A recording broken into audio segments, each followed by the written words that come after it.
Kijana ambao hujaingia kwenye ndoa, una muda mzuri wa kuamua ndoa yako iweje. Usiharakishwe na watu walio kwenye ndoa, achana nao watu. Kuna watu wanapenda kutengeneza timu za mateso, kwa kuwa anateseka kwenye ndoa, anataka na uingie ili atengeneze timu mateso. Kuna watu wako kwenye ndoa zenye mateso, wanakushawishi uelewe haraka haraka ili muimbe wimbo mmoja wa laiti ningejua ninge. Tulia, fanya maamuzi chini ya Roho Mtakatifu. Wewe ambao hujaolewa unaonea wivu walio kwenye ndoa, lakini kuna walioko kwenye ndoa wanakuonea wivu ambao bado hujaingia kwenye ndoa. Ni vile hawasemi, wanakwambia ni pazuri, yani ukiingia ni paradiso, lakini hapa anaingia usiku aling'atwa.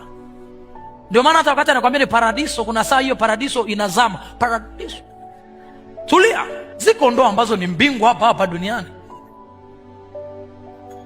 zinapatikana kwa maamuzi tulivu. Epuka uchumba wa microwave. Jumatatu mlichumbiana, Jumanne mmeenda kutambulishana ya next week. Achana na uchumba wa mwendo kasi. Kisha panda mwendo kasi, baada ya dakika moja umeshuka. Achana hiyo kitu. Chunguza binadamu, kumjua sio siku moja. Binadamu ni pretender. Wewe yuko tayari kusema mimi ni mwanambingu duniani, na saa ya kuomba akishajua unamwangalia na anataka kuoa, ananena kwa lugha kuliko mchungaji. Unaweza kusema huyu ndio mwalimu Onesimo. Sasa kwa nini Mungu akumuita huyu?